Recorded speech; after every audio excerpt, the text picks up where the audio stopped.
gente. Que vergonha. Boa noite, pessoal. Boa noite. Pessoal que me ensinaram ao medo de falar besteira. Tá conseguindo ver o pessoal aí? Não, mas as truxinas, olha... As truxinas estão aqui. Tempo de truxinas.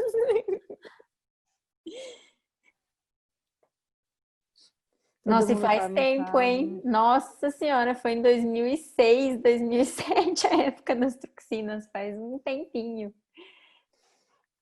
Bom, pessoal, tem gente entrando ainda aqui.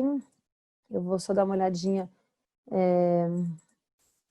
Eu vou dar uma boa noite oficial. Ai, fiz alguma coisa diferente aqui. Vou dar uma boa noite oficial para quem já está aqui, então. Vou passar um pouquinho das regras do jogo aqui, só para a gente se organizar, tá bom? Eu só fiz alguma besteira aqui, gente. Peraí. Como é que eu tô vendo vocês? Não.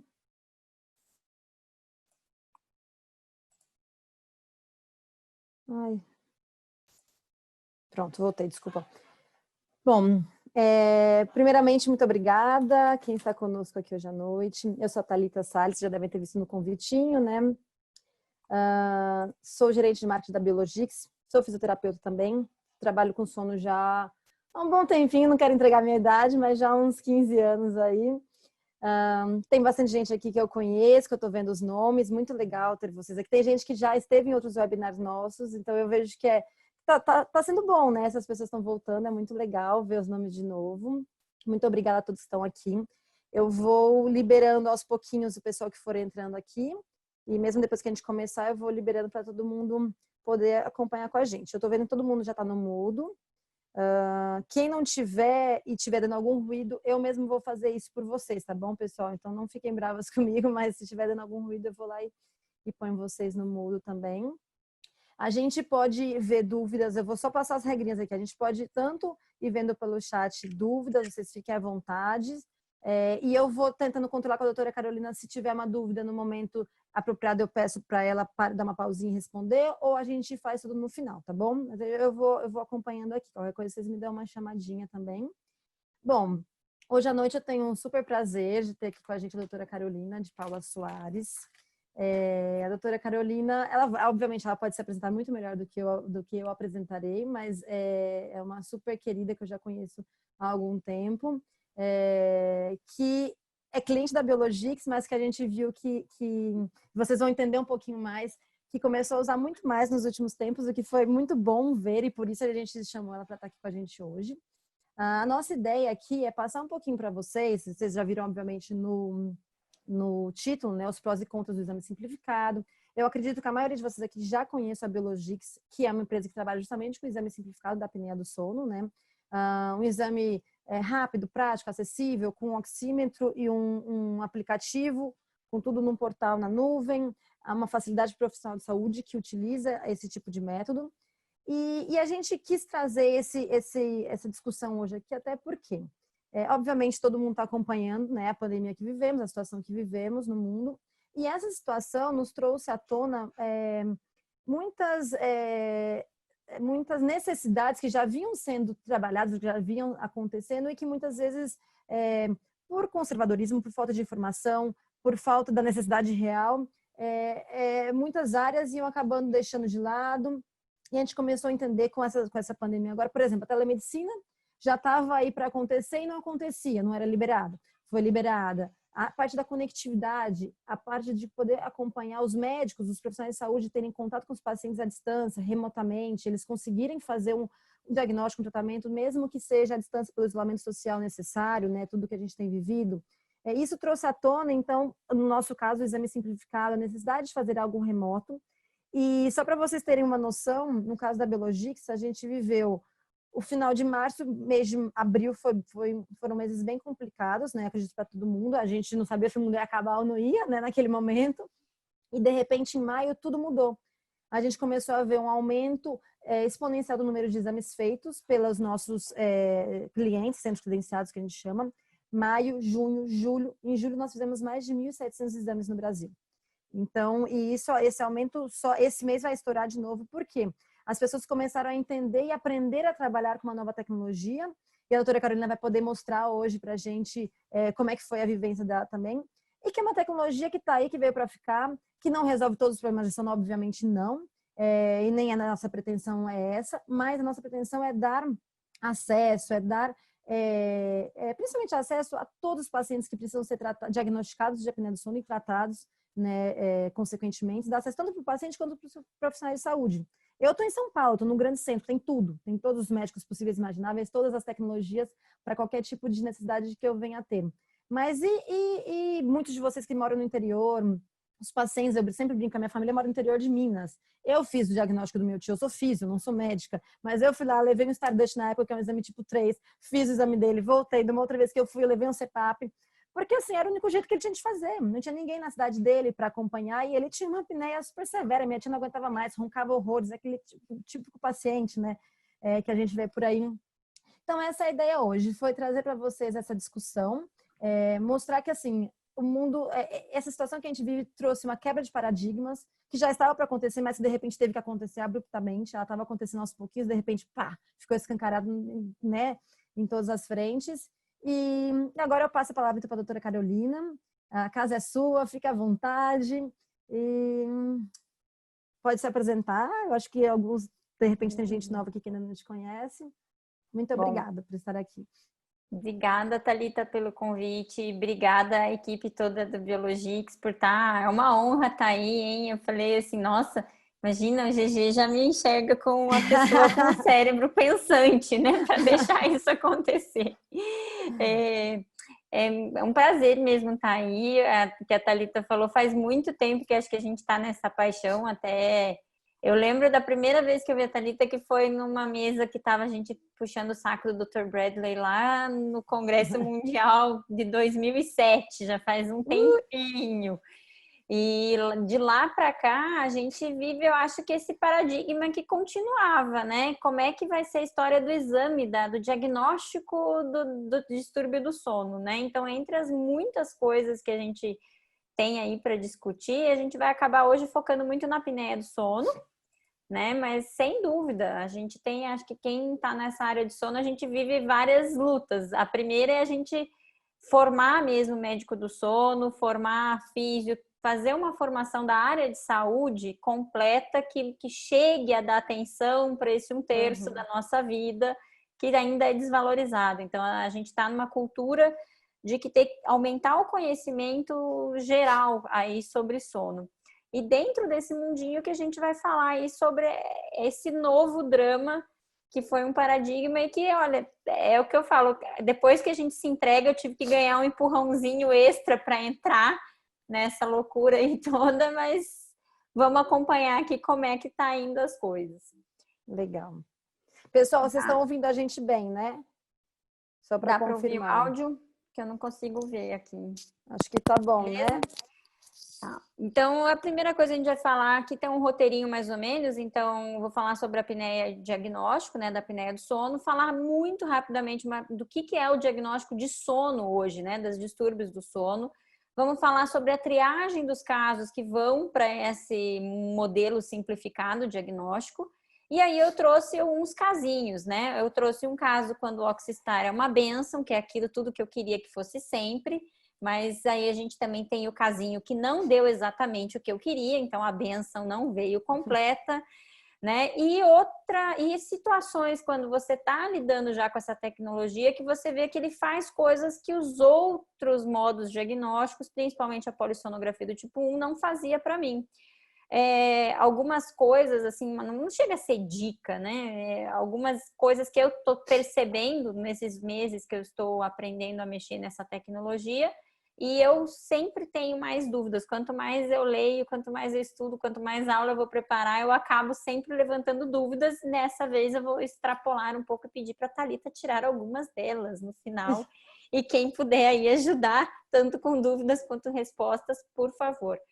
Acho que a Thalita já comentou, mas por favor, se vocês quiserem perguntar, às vezes faz mais sentido perguntar durante a aula, que não é uma aula, a ideia é para ser um bate-papo e a gente esclarecer as coisas. Podem perguntar durante, porque a gente tem todos os níveis. Eu tenho a Liga Acadêmica de Otorrino, aqui nós somos, acho que são uns são 10 alunos da Liga, devem estar um pedaço deles aí, então não vão estar entendendo a mesma coisa do que algumas pessoas que foram meus professores que também estão aqui. Então vai ser difícil, né? Vamos todo mundo se ajudar e para a pergunta, contribui, que eu acho que é melhor.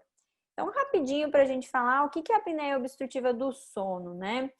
Então, é uma doença, na verdade, caracterizada por eventos de restrição do fluxo de ar nas vias aéreas superiores, associadas à queda de dessaturação ou despertares do sono. Essa doença, ela é classificada como doença não só pela presença desses eventos, mas o paciente tem uma sintomatologia associada, o que é muito difícil, às vezes, a gente saber. Então, é aquela coisa, o sono ininterrupto, o ronco, a sonolência diurna, a indisposição, a noctúria. As pessoas nem sempre associam, né? Principalmente, eu tenho muitos pacientes que chegam achando que estão tratando insônia, que estão vindo buscar um tratamento para não dormir direito. E eu acho importante a gente pesar que não é só o evento. E aí, quando a gente começa a pesar de novo que não é só o evento respiratório que eu vou registrar com o exame, seja qual for, eu volto a valorizar a suspeição clínica, que é muito importante. A apneia obstrutiva do sono, ela ganha um peso absurdo quando a gente pensa nas comorbidades a qual ela vem associada ou pode ser causa, né? Então, lembrar que a apneia obstrutiva do sono é causa de hipertensão arterial sistêmica, é causa de diabetes, isso como um fator independente de obesidade, de qualquer outro fator. Então, além dela piorar comorbidades existentes, ela pode ser o fator a gerar. Tem um grande impacto na qualidade de vida, então a gente realmente, quando a gente consegue acertar um tratamento, é muito gratificante, né? Então, acho que é da parte da área de saúde que a gente se sente feliz, é quando você vê que você mudou a vida da pessoa, né? É paciente que consegue ter disposição, quantos pseudodiagnósticos aí de depressão a gente pega em homens de meia idade que ele tava, eu não era depressão, era falta de oxigênio no cérebro mesmo. Então, é muito legal a gente ver o impacto na qualidade de vida. E isso vai, quanto mais a gente estuda, a gente vai vendo. Então, um dos impactos que eu acho que estão me chocando e que a gente tem que fazer mais diagnóstico e talvez, de novo, esse Oxistar seja uma chance é nas gestantes, né? Quando a gente vai ver que retardo de crescimento intrauterino pode ser uma apneia não diagnosticada numa gestante, a gente fala, tá, e eu vou colocar essa paciente daí 2, 3 meses dentro de uma fila para fazer um diagnóstico, para demorar um mês para receber um tratamento, e daí acabou a gestação, e aí? Como é que rolou tudo isso? Então, até porque todos os outros métodos diagnósticos vão dar problema para ela. Obviamente o sono dela não está bom, né? Os outros fatores também estão acontecendo. Então, quando a gente vai pensar nessa impacto, comorbidade, a gente tem que realmente ver e reconhecer que está em todo lugar e que nem todo lugar vai ser contemplado do método padrão ouro, né? O nosso famoso gold standard aí de polissonografia tipo 1. É uma doença extremamente prevalente, né? Então, até tem o próximo slide que está todo mundo começando a ficar cansado de ver, mas é um slide que tem que ver 200 vezes para entender o quão prevalente é a apneia do sono no mundo. E o mais triste de tudo, né? 80, 90% dos casos de apneia obstrutiva do sono permanecem sem diagnóstico. Então, isso é um dado que toda vez que eu vou ler num artigo e alguém cita, eu falo, mas isso ele está citando aquele trabalho desde 2004. Não, 2004, está se passando 20 anos que a gente tem que foi feita, acho que nos anos 2000 a gente teve a mudança, a digitalização dos polígrafos, né, as polissonígrafos, e a gente desde então está esperando aumentar os diagnósticos de apneia. E por que não aumenta, né?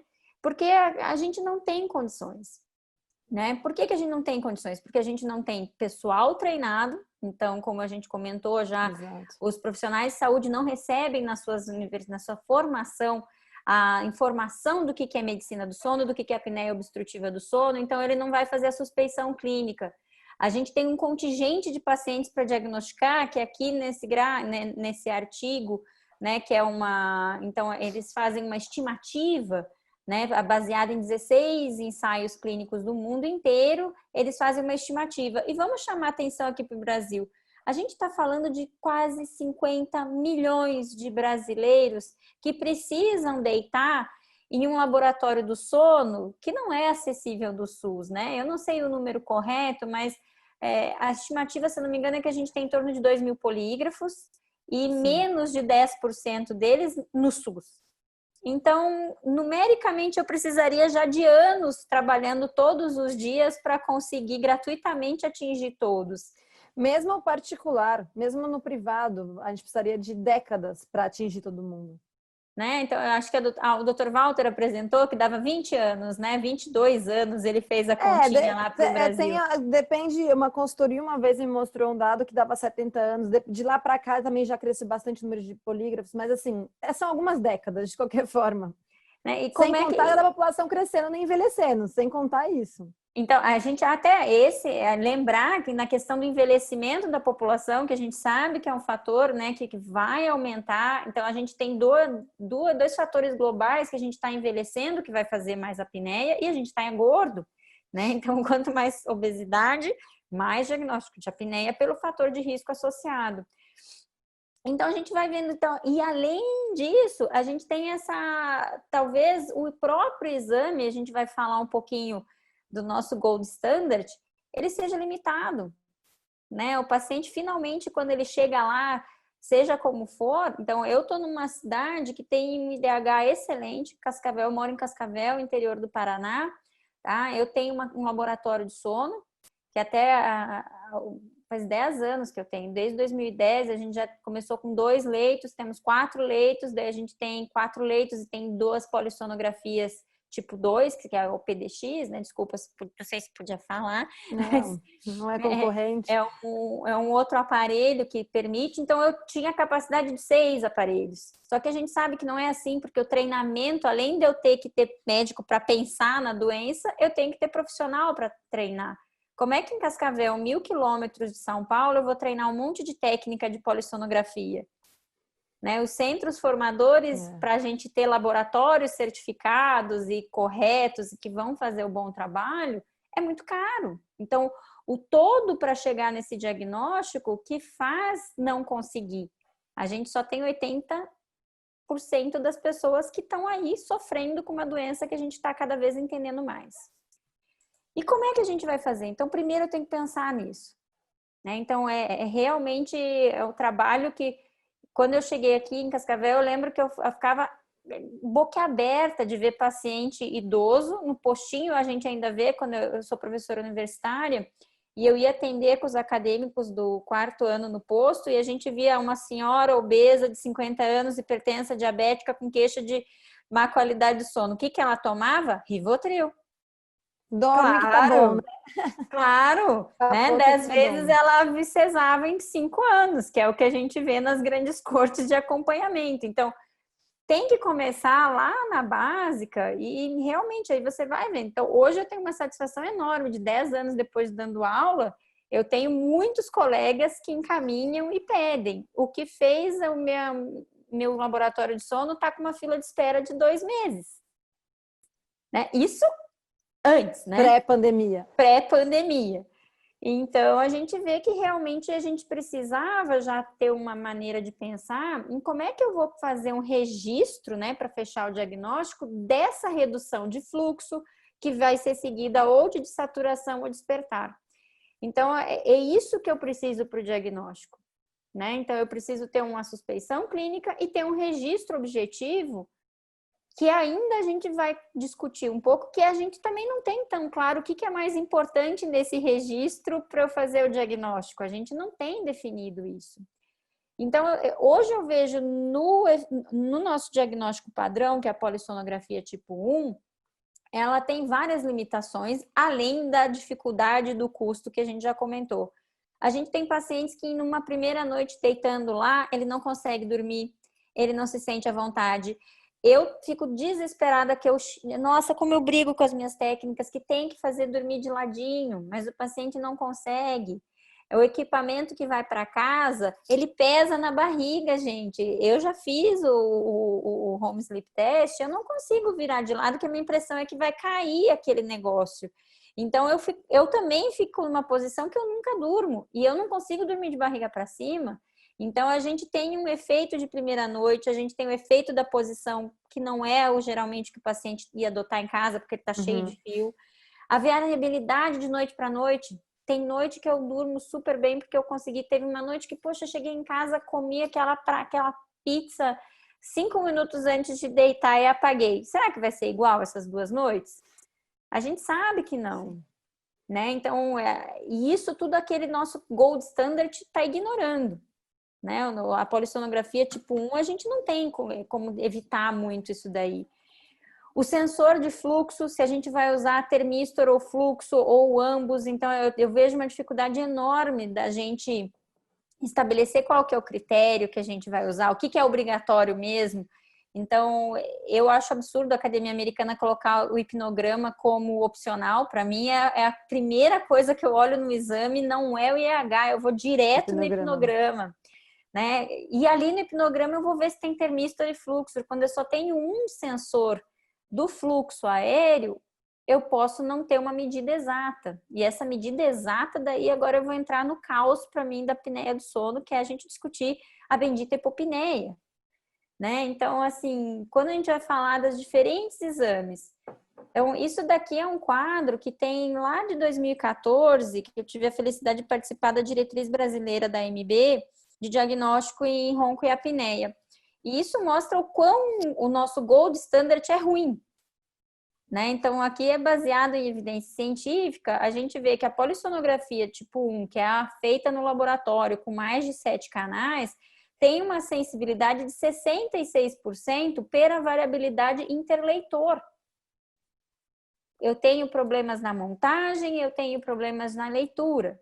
Quando eu associo um sistema de análise automática, principalmente para marcação de evento respiratório, isso eu já melhoro essa sensibilidade para 85%.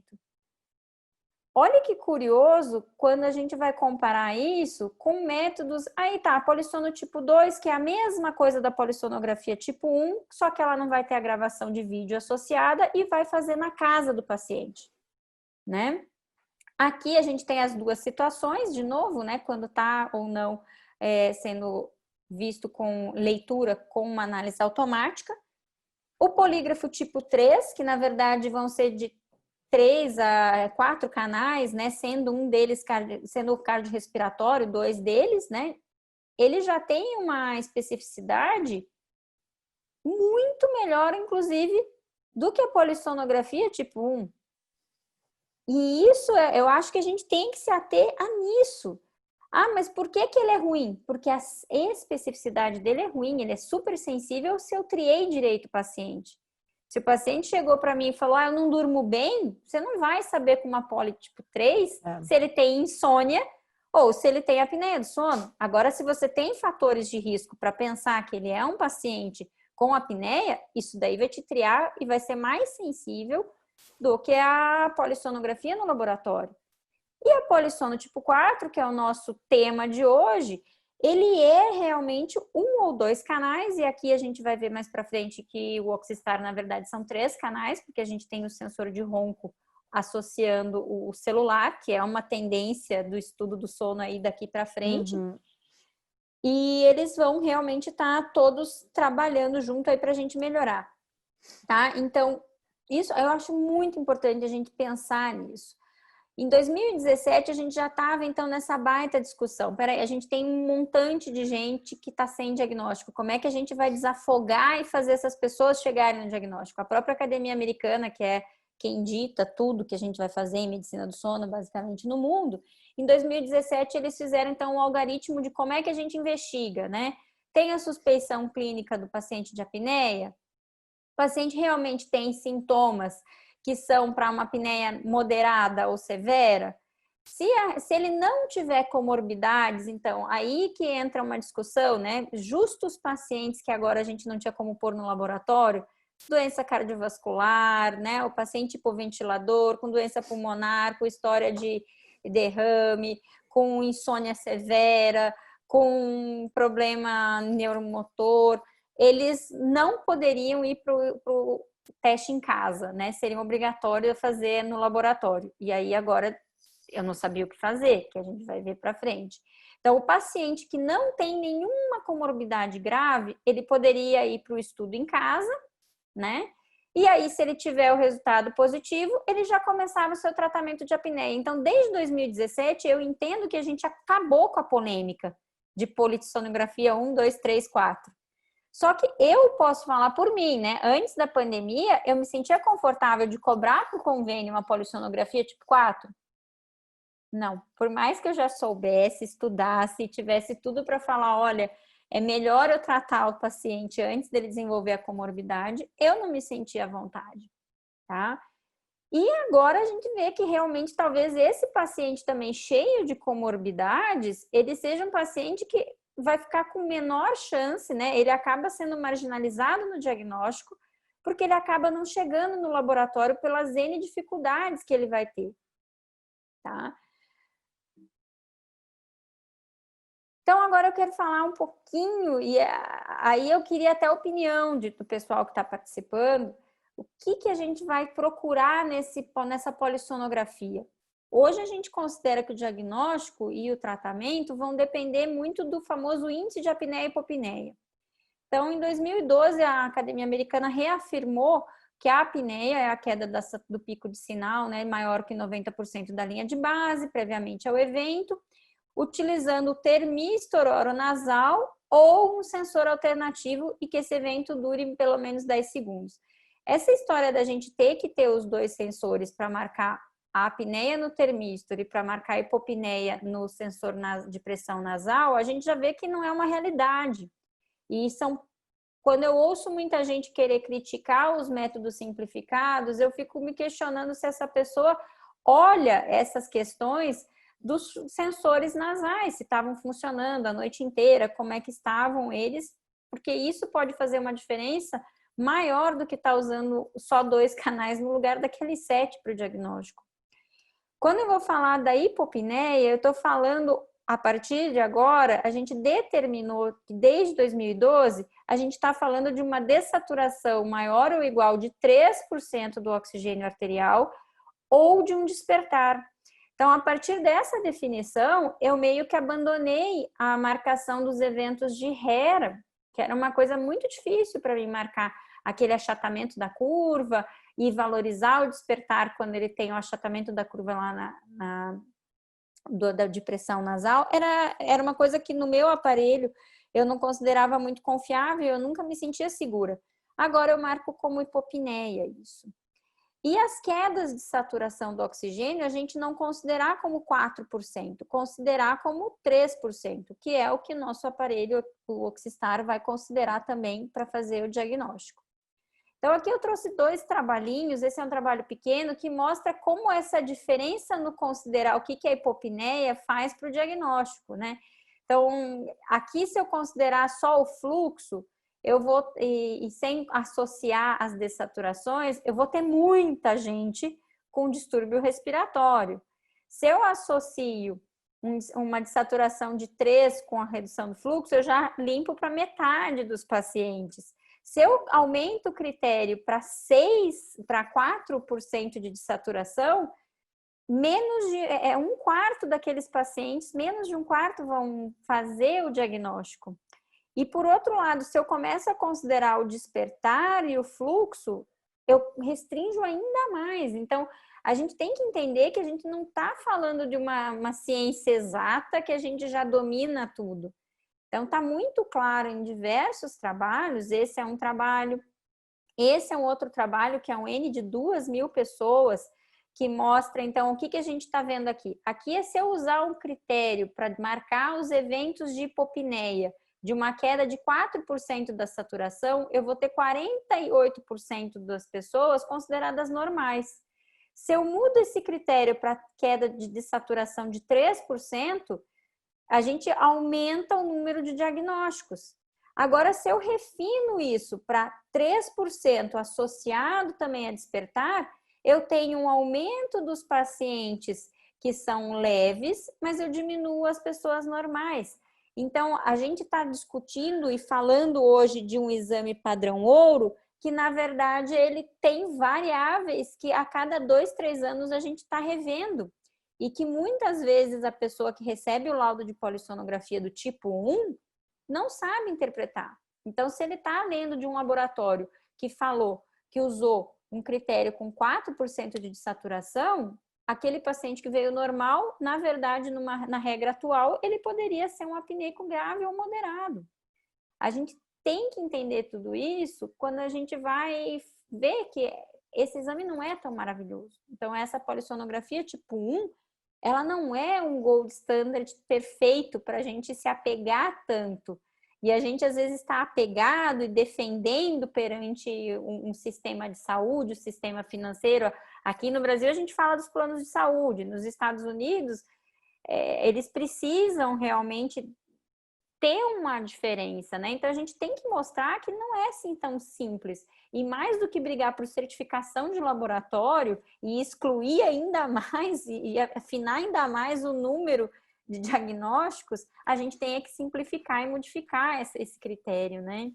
E tem mais um ponto que você falou, né, doutora, da questão do plano de saúde, é lembrar que 2/3 da população não tem plano de saúde, né? Quase 2/3 não tem plano de saúde, então vai ter que pagar ou não vai fazer, porque no SUS a gente já sabe que a grande maioria são pouquíssimos, são pontuais os locais que tem e que a fila de espera é muito, né, muito longa. Então, assim, é praticamente inexistente. Então, a gente tem que justamente dar acesso a esses 2/3 da população que não tem plano e que não pode pagar, geralmente, o valor de uma polissonografia tipo 1 ou mesmo tipo 2, que é muito mais alto, né? Eu não tenho muita noção de como que está o preço em São Paulo. Aqui vai Tá girar caro. em torno de 1.200, 1.400. É um salário mínimo para fazer um exame de uma noite que a pessoa pode... Então, é muito, muito, muito complicado. E é muito complicado, e aí só olhando por outro ponto de vista, e você que tem laboratório, e eu que trabalhei muito do outro lado, também é muito caro fazer um exame, tipo pro médico, pro profissional. Então ele tem que ser caro mesmo. Porque assim, é muito caro você manter toda a estrutura, você fazer... A conta não fecha, né, muitas vezes. Não Então, fecha nunca. Eu acho que levanta a mão quem está tendo lucro com o laboratório do esse é o sono. Em ponto. 2007, 2006, 2007, eu fui para McGill fazer estágio e lá no Canadá, que é o sistema de saúde, tinha um leito dentro dos hospitais da McGill. Um leito, que era o de pesquisa. E aí eu olhei, tá, e aí a galera faz o quê? Ah, não, a gente vai te levar num lugar que é particular. Daí tem a clínica particular dos professores lá, eles tinham 14 equipamentos já em 2006 de home testing, né? E eles olhavam, e na época eu estava estudando lá no instituto para montar um dia meu estudo. E eles olhavam, você é louca, o que você quer fazer? Você tem que ter treinamento. O critério eles olhavam, tanto que hoje, quando a gente vai discutir da gente ler o exame do médico, fazer, né, ter o pré-laudo e o médico sentar, tem lugar que eles olham para mim, mas isso vem automático. Por que você está gastando o seu tempo com isso? A sua hora de trabalho, né? Então, é muito caro. E qual que é o resultado dessa discussão de critério ou não? Porque o erro diagnóstico, quando eu classifico baseado no que é aceitado e não no que é recomendado, a gente pode estar levando a tratamento desnecessário para insônia ou hipersonia. Então, eu já vi gente falar que, deu negativo o exame, então eu afastei esse diagnóstico e agora eu vou mandar para o psiquiatra porque é só insônia. E isso não é real. Então, a gente precisa realmente estar pensando no que eu estou lendo, conhecer essa polissonografia tipo 1, e muitos laudos não vão trazer o que você precisa, né? Eu já peguei muito laudo que eu não sei se ele está considerando o quê. Se ele não falar o ano da academia que ele está seguindo, que critério, eu não sei o que eu estou lendo, não sei. Hipopneia marcada como, sabe Deus. A nossa diferença para um polissono tipo 1 é menor do que a diferença do mesmo exame marcado com os 2 critérios de hipopneia. De hipopneia, exato. Então, assim, quando eu vejo o apego que nós médicos, donos principalmente de laboratório, mas mesmo quem não tem laboratório, Thalita, eles têm... A gente é apegado, né, que o diagnóstico da apneia do sono só vai nascer do exame laboratorial, daquele que dormiu na clínica. E a gente começa a passar para o pobre paciente, ele fica inseguro daí com os outros métodos, se tem algum valor ou não. E aí, se por um lado eu posso começar a dar medicação para manter acordado, para fazer dormir quem eu erroneamente, né, usei errado o exame, eu posso também não tratar. E aí a pessoa vai ter hipertensão, vai ter resistência periférica à insulina, vai ter diabetes, porque eu não tratei. Então, esse índice de despertares em algum trabalho, e, né, então, marcar o índice de despertar, que é uma das... Para mim, o que falta nessa simplificação diagnóstica é eu conseguir pegar a actigrafia, que é o que eu falo, o dia que juntar uma actigrafia, que eu consiga determinar se meu paciente, né, actigrafia, movimento, frequência cardíaca, a tonometria arterial ajuda bastante nisso, né, para a gente determinar se esse paciente está acordado ou não, é o que eu preciso também, porque a gente tem vários trabalhos, né, mostrando que marcar os despertares está associado ao desenvolvimento de hipertensão e uma maior mortalidade, né? Então, a gente precisa fazer esse diagnóstico. Então, eu lembro um trabalho, uma corte do Guilherminot que ele fez, que dependendo do critério aí de hipopneia e marcar a alza, né, ou despertar ou não, 40% dos apneicos de IH15 iam ficar fora do tratamento. E qual que é o problema de eu botar CPAP em quem está roncando, né? Então, assim, ou qual que é o problema de eu estar vendo a disfunção anatômica e tentar tratar? Então, o grande perigo, eu acho, quando a gente está falando de diagnóstico de apneia, é a gente ter preconceito de um sistema sem conhecer o nosso padrão ouro de verdade, que ele não é essa coisa maravilhosa. E hoje, quando a gente vai falar de diagnóstico de sono, a gente tem uma mudança, um paradigma, né? As pessoas estão começando a se ligar. A gente tem os big data, né? Então, assim, as pessoas sabem que, pô, elas estão usando o celular. Tem um dos trabalhos que a gente vê lá, que o brasileiro dorme em torno de 6 horas e 40. Como é que veio isso? Porque a própria empresa de celular abriu os dados que o brasileiro, a hora que ele parou de tocar no celular e a hora que ele ligou. Isso é um dado mais significativo do que qualquer pesquisa que eu fizesse por telefone perguntando para a pessoa que hora você vai dormir, que hora você acorda. Então, quando a gente começa a ter essas análises de dados através da tecnologia e que isso vem de diferentes maneiras, né? Então, o Fitbit já deu um monte de dado para sono, né? A internet das coisas, você tá ligado nas coisas, a pessoa ter essa chance, e é um dos diferenciais, eu acho que da plataforma da Biologix, é que existe uma ideia do paciente procurar o seu diagnóstico, e eu vejo uma das empresas de CPAP está indo pela mesma área, né? O paciente vai para a internet, coloca no Google lá, eu tenho ronco e não durmo direito, e ele fuça lá até uma hora que ele acha uma plataforma que inclui ele. Então, é um dos nossos grandes pontos, e não digo uma missão como empresa, mas dos nossos grandes pontos a trabalhar é justamente a comunicação para o paciente, para que ele pense, opa, eu tenho isso, ou meu pai tem isso, ou minha mãe tem isso, e ele vá atrás, para que aquela pessoa no interior da Paraíba saiba, ela tem problema, ele existe lá também, e ela precisa ser tratada. Só que muitas vezes os profissionais da região não estão se atentando a isso ainda. Então a gente está tentando despertar, e pela internet a gente consegue fazer isso, né? Hoje a comunicação é muito mais ampla. Despertar isso para que os pacientes hoje também o paciente já é muito mais esperto, os filhos, né, os netos estão ajudando muito, eles já ficam ligados, eles vêm, então eles vão querer baixar alguma coisa, e esse é o nosso objetivo, para que ele vá atrás e fale, eu quero fazer isso, eu quero me tratar. Aí isso é a tendência, e não precisa ter ciúme, e é como você falou no começo, a telemedicina é a tendência, gente. O ensino também nunca mais. E eu vejo aí como a pandemia jogou a gente rapidamente em coisas que a gente estava presos em crenças, né? Então, por que a gente tem a necessidade? Porque tinha que ter equipamento menor, tem que ter, não interessa, a gente tem pacientes que têm toda a condição do mundo, que podem comprar um laboratório exclusivo, e o cara não consegue dormir. Ele chega lá, aquele bando de fio não deixa ele dormir. E aí eu vou induzir um sono, mas olha que coisa louca, já tem um padrão ouro que não é ouro, eu vou fazer um sono de faz de conta para forçar a barra e fazer ele dormir fora da casa dele, sendo que ele sempre falou a vida inteira que ele não consegue dormir fora de casa. Então, essa portabilidade, maior conforto, facilidade, que possa chegar, tem modelos em outros lugares do mundo que é descartável. E eu já vi vocês falando que vocês até pesquisam essa hipótese. Manda por correio para o paciente o negócio.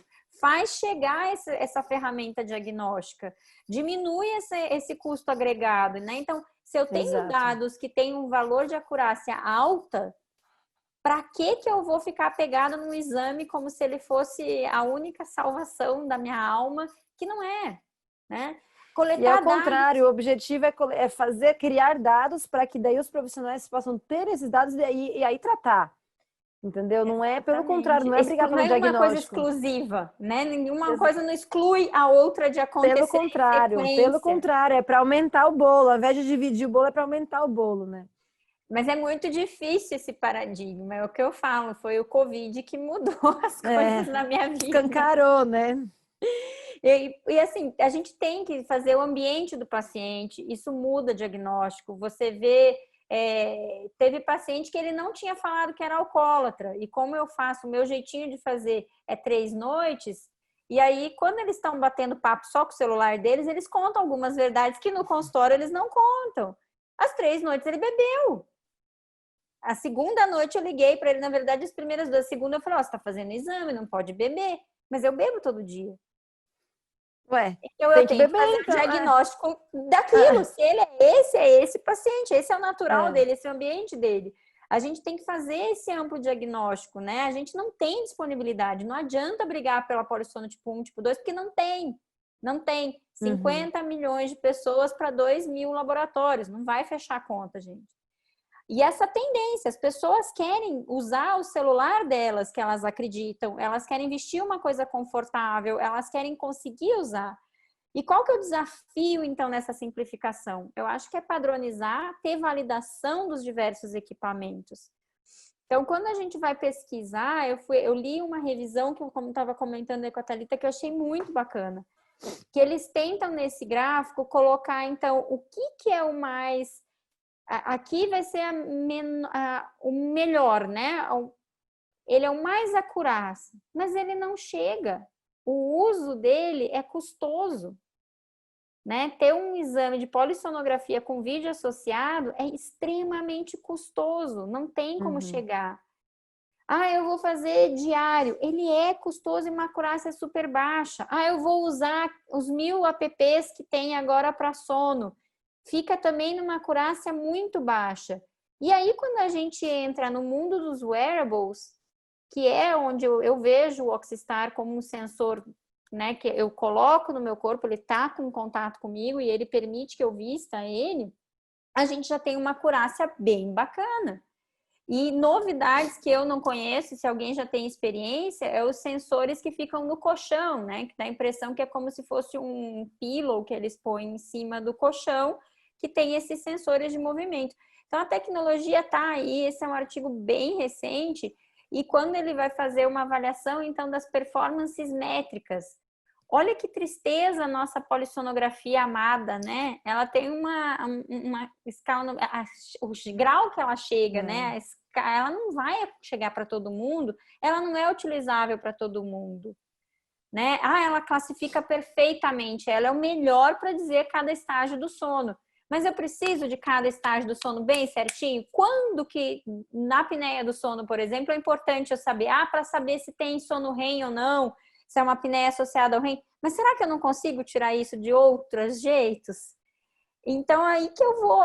Quando você começa a questionar que o mundo está mudando, que você tem que partir para uma coisa que vai chegar em larga escala e que vai ser utilizável, você começa a pensar direito, né? Então, qual que é a tendência? É você usar o aparelho que a pessoa já conhece, o celular dela. Então, eu acho que muitos colegas aqui da área já usam alguns sensores de ronco que estão disponíveis, e são práticos. O paciente percebe, ele adere ao tratamento melhor quando ele faz a monitorização. Usar esses equipamentos não só para diagnóstico, mas para monitorar o tratamento, eu acho que também é um outro paradigma que a polissono tipo 1 nunca nos trouxe. Esses exames, essas ferramentas nos trazem. O paciente começa a participar do tratamento dele porque ele tem acesso. Ele quer comparar uma coisa que ele fez com a outra, ele vai lá e ele mesmo faz. Então, falando assim para a gente conhecer o que a gente está vendo. Então, o Biologix, o sensor da Oxystar, ele é uma polissonografia tipo 4, por quê? Porque ele tem 3 canais. Ele tem a oximetria, ele tem o microfone e ele tem o sensor de movimento, né? E, na verdade, ele tem a frequência cardíaca também, né? Então, Isso faz com que ele me dê 4 informações que vão montar um mini hipnograma. Né? Exato. Aqui são os dados do trabalho do Dr. Jorge, né? Que eu ainda não está publicado ainda, né? Não, a gente ele tá se descabelando lá, coitado, já passou por 1000 revisões, era para ter saído já em junho, e aí com essa pandemia também tá tudo meio atrasado, mas a gente está na expectativa ainda, já passou, acho que, sei lá, terceira ou quarta revisão e já deve estar para sair. Então, esse é um trabalho que ele fez comparando a polissonografia tipo 1 em laboratório de 400 pacientes com a ferramenta, com o sensor do Oxystar. Então, é um dos trabalhos, e lembrar que o Oxystar não está inventando a roda, vocês não são a primeira empresa. Então, assim, essa história de polissonografia tipo 4, gente, já está aí desde 2011, 2012, você já vê toda essa discussão. E a gente ainda está travado, faz 10 anos que a gente está amarrado em querer brigar pelo que talvez não justifique essa briga. Exatamente. Em países como a Inglaterra, por exemplo, já se usa só oximetria noturna há muito tempo, né? Já se usa esse tipo de tecnologia. O que a gente fez foi agregar a internet das coisas, um algoritmo proprietário, um laudo, agregar toda a inovação a uma tecnologia clínica que já existia e que não estava sendo amplamente utilizada por falta de conhecimento ou por falta de facilidade mesmo, porque tinha que ter um oxímetro muito mais caro, que gravava tudo, era tudo diferente, né? E aí a gente vem para o mundo de hoje. Então, assim, até quando que eu adquiri o meu Biologix, né? Então, eu tinha um paciente muito especial, que era meu pai, com doença neuromuscular. E para acompanhamento do meu pai e de um paciente que tem hipertensão pulmonar primária, eu adquiri porque não era caro, perto do custo que eu tinha de uma polissonografia de noite inteira. O meu paciente com hipertensão pulmonar primária, ele tem que andar com o cilindro, gente. Pelo amor de Deus, o custo daquele menino sair de casa, porque ele mora na fazenda com gerador e o concentrador dele de oxigênio não chega, não dá o tempo do deslocamento para ele chegar no laboratório. Então, eu não posso tirar ele de casa, eu tenho que fazer os exames dele lá. E aí entrou Mas eu tinha usado nesses 2 casos. Então, foram 8 meses que eu tive, que eu encontrei o GG em um monte de congresso. Ele falava, mas Carol, eu não entendo, por que você não está usando para valer? Você tem laboratório, você fala para mim que você tem fila, você deixa os caras 2 meses mofando numa fila para fazer o exame e não roda o Biologix. E eu quietinha, falando, não confio, nhenhenhen. E nada como vir um choque no bolso para você se mexer. Então, eis que começou a pandemia, suspendemos geral. Aqui em Cascavel, a gente teve assim, antes do primeiro caso chegar, a gente já entrou em pânico, fechou as escolas, o prefeito ficou 28 dias sem sair da prefeitura, tomava banho, dormia no chão, era um espetáculo. Tá? Não tô brincando, foi isso mesmo. E a gente viveu o sonho dourado de que... Eu lembro que vocês aí em São Paulo estavam se matando, um monte de gente morrendo... E eu discutindo, gente, tem que reabrir o meu laboratório, porque aqui eu tenho 2 casos por dia no máximo de contaminados. E agora chegou, Então, assim, a gente ficou 30 dias num silêncio absoluto, até a ABS e a ABOL, no meu caso, né, que são as minhas associações mães, darem as primeiras orientações. E as primeiras orientações foram: mantenha a polissonografia tipo 1 fechadinho.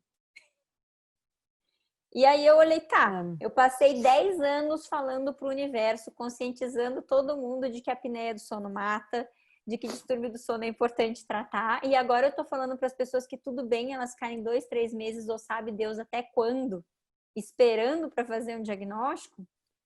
E aí isso fez eu ter que me mexer. Né? Aqui a coisa mudou no Dia das Mães. Na semana seguinte ao Dia das Mães, a gente passou de 1 a 2 contaminações para 90. E a gente atingiu o pico numa cidade de 280 mil, a gente atingiu o pico de ter mais de 100 casos dia aqui. Hoje a gente está em 5.900, 100 e poucos mortos, então é a pior cidade do Paraná. Nossa. E desde maio nós somos os piores do estado, que era os santos, agora a gente está no inferno, agora a gente está tocando a vida, né, tropeçando no que acontece. E eu tinha que seguir a orientação dos poderes públicos, né? Então a Secretaria de Saúde tem algumas determinações, eu não posso deixar paciente com risco entrar na clínica, não só pela determinação pública, mas porque eu tenho que manter a biossegurança dos meus pacientes e das minhas funcionárias. Eu tenho uma das minhas técnicas, o marido é diabético tipo 1, que já tem crises de hipoglicemia de madrugada que derrete o homem na cama. Como é que eu vou deixar ela chegar em casa, dormir com ele, fazendo polissonografia tipo 1, 3 vezes por semana? Não posso. Então, a gente teve toda essa coisa e eu falei, não, eu tô atrasando o diagnóstico, eu tinha pacientes que eu sabia que vinha do cardiologista com, ó, esse, né, super é. Eu falei, não, então eu vou ter que, agora chegou a hora de encarar a minha maquininha e botar ela para rodar, né? Tanto é o drama que eu sofri, que conversando aí quando a Thalita me convidou, ela me comentou desse editorial, gente. Peraí, a gente tá falando de um editorial do Blue Journal, falando algumas coisas muito interessantes, né? Que o home sleep test já tem validade científica há séculos. A gente já tem os primeiros trabalhos randomizados, comparando um com o outro, há mais de 5 anos. E a gente ainda estava fixo, né? Que os pacientes para os quais, o que eu senti, né? Então, principalmente o paciente com insuficiência cardíaca, doença pulmonar, eles são os pacientes que não podem vir para o laboratório do sono agora. E talvez não possam até a gente ter vacina. E não sei se eles também vão poder vacinar. E os diabéticos, e assim, todos são os grupos, o grupo de risco é o mesmo, se a gente for pensar, né? Então, quem que está fazendo o exame na clínica? Os mais velhos, os agora obesos. Eu estou fazendo parassonia, distúrbio de movimento de jovem, sabe? Criança. Criança não, menor de 18 na minha também clínica está proibido, porque a gente tem uma proteção, assim, de proteger as crianças, então não estão fazendo. E aí, realmente, eu gostei muito dessa frase, assim, que a gente tem uma crença não testada, porque a gente não tem nenhum estudo que realmente mostre que a polissonografia tipo 1 é superior às outras. Pelo contrário, a gente já tem milhares não, mas centenas de trabalhos a gente tem. E revisões e meta-análises, trabalhos randomizados, cortes, mostrando que a avaliação clínica com algumas medidas é superior. Então, eu não preciso de não é a polissonografia tipo 1 que faz diagnóstico, é a clínica do paciente e alguns parâmetros confirmatórios. E que do mesmo jeito que não é tipo 2 e que não é tipo 4, é o que eu sempre falo. Eu falo, o que a gente traz é uma ferramenta, mas a clínica é soberana. Então, até não importa se é o otorrino, se é o neuro, se é o cardio que vai avaliar. Ele é que tem que ter a clínica soberana. A gente vai dar uma ferramenta com um exame. A gente não dá o diagnóstico fechado, né? Quem dá o diagnóstico é o médico que está acompanhando. Então, aí ele fala também da importância que a gente dá para esse EH e a gente não dá importância porque o paciente sente. Eu tenho paciente de EH de 5 que pôs CPAP, gente, e ela é feliz. E ela só aceitou CPAP porque o marido dela começou a ficar feliz dela, mas eu quero também. Não interessa que pareça exagero, eu quero também. E ela é feliz hoje dormindo de CPAP. Porque ela não tem fragmentação do sono. E aí, no critério, então a gente tem que ver. Então, só agora com a pandemia, a gente realmente tem paciente que vai morrer, literalmente. A gente sabe que realmente tem gente... Eu já tive paciente que AVCzou enquanto estava na fila de espera. Caramba. Então, assim, quando você começa a ter anos e anos de bagagem, você vê que isso é verdade. E aí, que eu tive que fazer agora a parte prática, né? Como é que eu vou triar, então, quem vai ou não vai? Então, frente aí eu brinquei aqui que é o grau de evidência AD, que, né, tem alguns estudos, pero que quem decidiu isso fui eu. Então, a opinião da doutora Carolina, a Thalita não está falando, a gente não fez uma meta-análise aqui para discutir isso. Para diagnóstico inicial, os meus pacientes que estão impedidos de realizar no laboratório pela pandemia, que é qualquer comorbidade maior de 60 ou menor de 18, que é assim os 60% do meu fluxo da clínica, eles estão indo para o Biologix desde que eles tenham uma clínica. E qual que é essa clínica? Qual que é o instrumento? Porque eu também não sou a única, claro, que nós somos 8 otorrinos na minha clínica e a gente tem cardiologistas que mandam.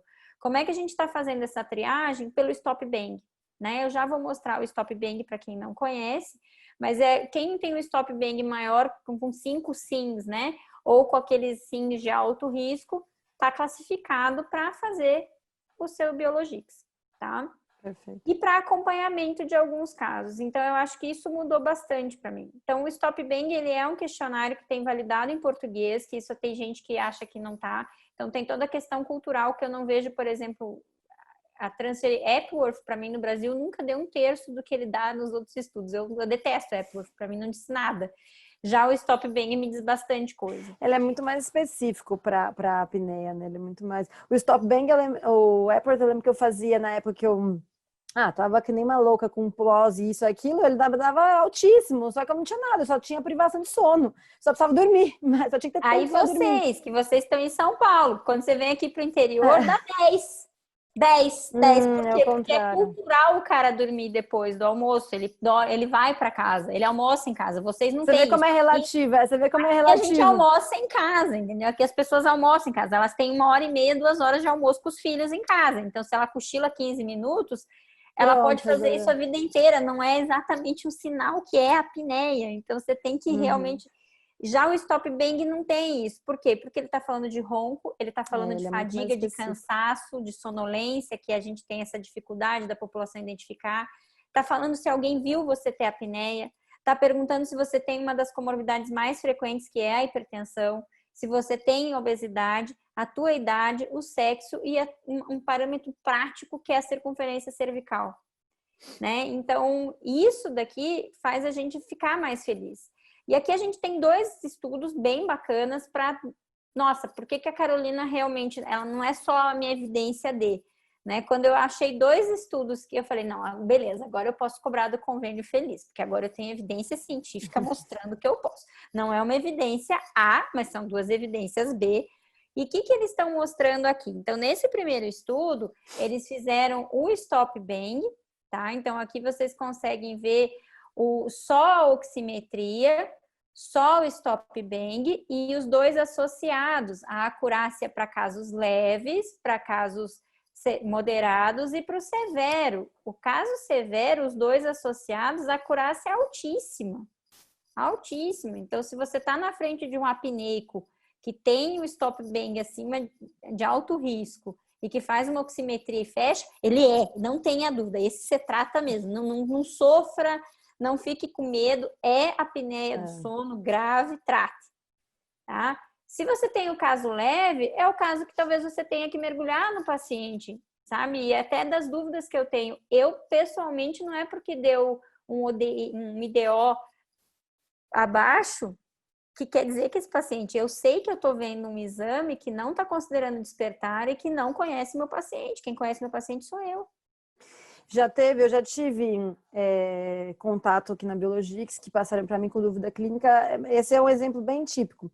Ele tinha dado 9, eu acho, o IDO, o índice de dessaturação de oxigênio, né? Tinha dado 9. Só que a clínica, no questionário que ele responde, ele tinha posto tudo praticamente. Sonolência excessiva, cansaço, blá, blá, blá, ele tinha tudo. E aí me perguntaram, mas o que eu faço? Porque deu 9. Falei, esse paciente, no caso, eu não sei, não era... Eu não lembro quem que era. Não sei se era uma profissional, uma médica do sono ou se era alguém que estava começando, não lembro. Mas enfim, eu lembro que eu falei, se fosse meu paciente, eu faria um exame tipo 2 para entender nesse caso, para ver se teve despertar, porque ele está com sono muito ruim. Não está condizendo com a dessaturação dele. Essa dessaturação está indo para uma, sabe, 9. Ele pode ter, se fosse o IH, teria dado 5, 6. Mas ele tem muita queixa de sono. Então, ele deve estar despertando muito, tá se fragmentando esse sono, ou movimento periódico de membros. Ele pode ter outras coisas que a gente não está vendo. Então, esse é um tipo de paciente que fala, bom, investiga melhor. Seja uma análise clínica total, seja fazer um novo exame. Não é para todos, né? Mas é bom para você já descartar. Bom, não era apneia.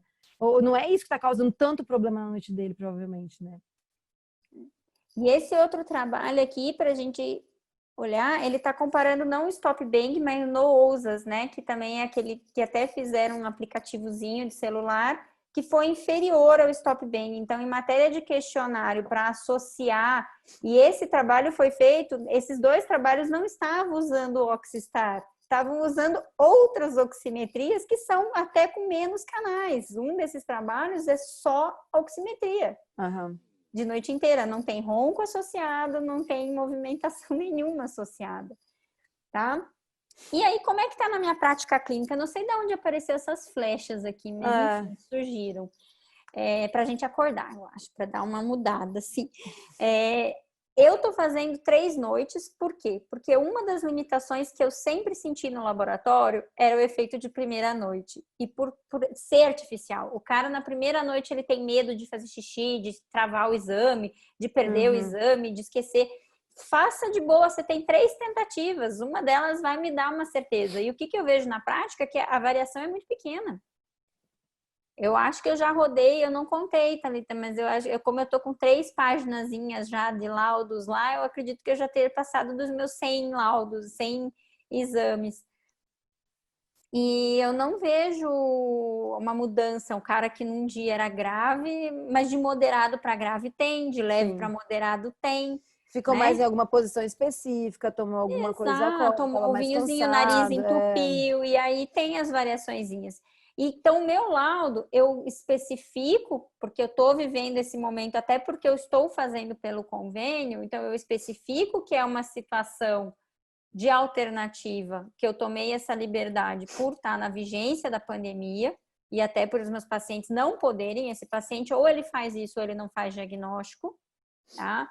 Eu opto por fazer aí o cálculo das médias e eu somo e divido realmente por 3 o IDO das 3 noites, o tempo que ele ficou. Esse é um dado que sempre foi, o meu mestrado foi em o tratamento cirúrgico da apneia do sono para hipertensão, e a gente achou 2 coisas que teve a correlação, o tempo abaixo de 90 e os microdespertares.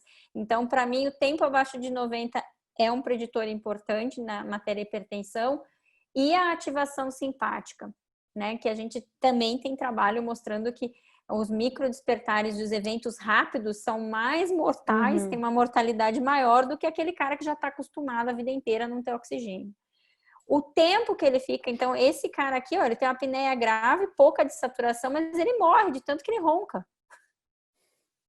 Ele ronca o tempo todo. É a família toda, né? Exato, ele é uma turbina, né? Baseado nessas médias, eu coloco que é uma sugestão, né? Que é o exame que sugere isso, e eu ponho essa nota que é minha opinião, né? Que a Poli subestima, por quê? Porque para mim o valor de despertar é enorme. E eu já vi a Thalita mesmo comentando que vocês não contam se demorou 10 segundos, né? Então aqui às vezes entra despertares que não seriam contabilizados na polissono tipo 1. O que a gente conta com o índice de saturação de oxigênio é toda vez que cair 3%. Sempre que cai 3%. O que pode acontecer que é mais raro, mas às vezes deu uma apneia, ele ficou 10 segundos com a queda no fluxo, só que ele saturou 2,9 Não só. marcou. Não marcou, entende? Mas ele despertou. Mas ele pode ter despertado, entende? Então, assim, isso pode acontecer. A gente é focado na saturação de oxigênio. Isso a gente é muito preciso e, assim, não tem discussão. Saturou 3%, está marcado, não é 2,9, o que é 3. acontece, às vezes, o que eu vejo é raro. Para mim, a maioria, toda vez que eu estou laudando, eu comparo que isso tem na polissonografia tipo 1. E como eu dou valor, como eu estou usando 2012, né? Então, hipoventilação, marquei despertar, vai contar como hipopneia. Eu tenho um IDO geralmente inferior ao IH, né? Mas eu posso acontecer de, às vezes, eu ter uma apneia de 5 segundos com uma queda de 3, que na polissono tipo 1 não ia contar, e para vocês conta. Porque ele então conta de é o que a saturação. gente diz, e a gente está vendo pelo agora outro, trabalhos que está mostrando que isso talvez seja pior. Que é o contrário do que a gente pensava, que o cara que fica 40 segundos e saturado é pior do que o que vai e volta. A gente não sabe disso, a gente está estudando isso. Então, esse ficou meu relatório e, digamos, essa é minhas justificativas. E aí, vamos para os casinhos para a gente ir. Então, aí tem o casinho que eu falo quando é uma bênção, né? Então, paciente masculino, 57 anos, que veio porque a esposa estava jogando ele para fora do quarto, né? Que roncava muito, tinha apneia testemunhada, muita dificuldade de manter o sono. Isso eu tenho muito, assim, escutem o paciente, porque ele fala que ele dorme mal, mas ele acha que tá tudo bem. Você fala, mas você dorme a noite inteira? Não, eu acordo às 4, depois das 5 é difícil eu voltar a dormir, eu vou 5 vezes no banheiro depois das 3, né? E tinha essas queixas de desânimo, de cansaço, negava a sonolência, ou o Epworth que eu falo, né? Ele não tinha sonolência para assistir TV, ele não dormia como passageiro ou motorista e raramente ele cochila à tarde. É o Epworth que dá normal. Mas ele é um apneia. Ele é um ex-tabagista, parou de fumar há 8 anos, faz consumo de álcool. Essa questão do álcool, eu sempre fico muito na dúvida. Com a pandemia, eu tô com muita gente que chega em casa para relaxar no meio da família, tá abrindo a cervejinha, tá abrindo o vinhozinho, tá assim. O índice de consumo de álcool aumentou demais. É um paciente obeso com histórico de depressão. Ele está agora em uso de Venlift e topiramato à noite, mas antes ele usava Rivotril 3 gotinhas para dormir, né? E diz que não tem outras comorbidades, porque na verdade ele nem assume a obesidade como comorbidade, né? O exame físico dele, a gente vê que ele não é um paciente muito legal para cirurgia. Não vou fazer uma distração, né, de maxila para esse paciente. A desvio septal dele não vai fazer, acho que, grande diferença perto desse tamanho de pescoço de 46 centímetros. Então, a gente fazendo o stop bang dele, é um stop bang altíssimo, de 7. Vai para casa, faz o seu Biologix e ó que maravilha. 70, né?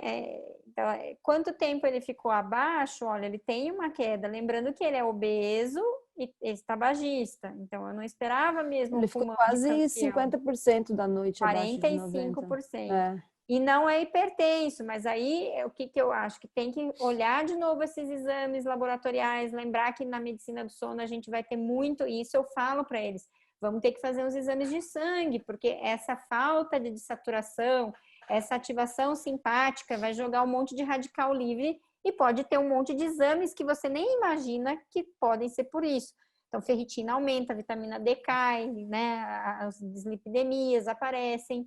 Então, esse é o exame, ó, que eu falo, tudo que eu queria, né? O laudinho dele ficou lá, que é aquele laudo que a gente viu antes. Apesar de uma noite ele ter tido 70, foi a noite que ele bebeu, ou na média das noites cai para 36. Foi com Autoset para casa, para retornar em 10, 14 dias. Recomendei a perda de peso. A gente orienta, que eu falo, eu sempre peço, a ferritina dele estava lá em cima.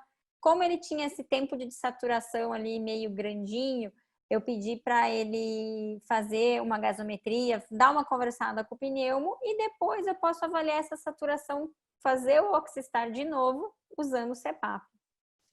E quando ele não é uma maravilha? Né? Então, quando o exame não deu exatamente o que eu esperava. Aí eu tinha um paciente masculino com 38 anos, com ronco nos últimos meses. Para variar, negava sonolência, negava fadiga, mas tinha despertar à noite e o sono era relativamente reparador. Ele falou para mim que ele perdeu 30 quilos, ele tinha 142, estava com 120, porque agora ele estava fazendo academia. E que ele roncava antes menos do que agora. Como é um paciente jovem, gente, eu vou falar para vocês que eu já não me surpreendo mais. Gordinho jovem é diferente. Um dia a gente vai descobrir esses mecanismos da leptina e da apneia. Meu doutorado é em alterações da via aérea pré e pós-bariátrica e as minhas pacientes pré-menopausa, elas têm IH de 12, 14. Elas não desaturam, elas acordam e reclamam a noite inteira.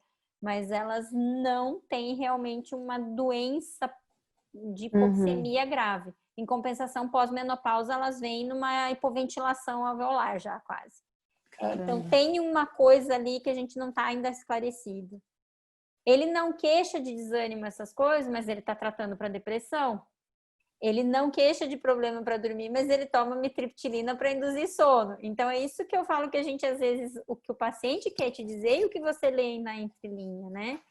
Ele era... Por que ele perdeu esse peso e está levando a sério? Porque ele era pré-diabético hipertenso. Ele chegou a usar losartana com 30 e poucos anos. E agora ele está controlando com dieta e está super feliz. E o medo dele é que o pai dele roncava, tinha apneia e morreu, tá? E aí tá, feliz da vida, lá fui eu. Ah, não, tem o exame, né? Ele já fez em 2016, quando ele estava com 142 quilos, deu um IAH de 15. Já era estranho. Claro que eu achei que aquilo ali estava mal feito, foi em laboratório. Né? Tá mal feito, vamos fazer de novo. Mas olha só, ferritina em 800.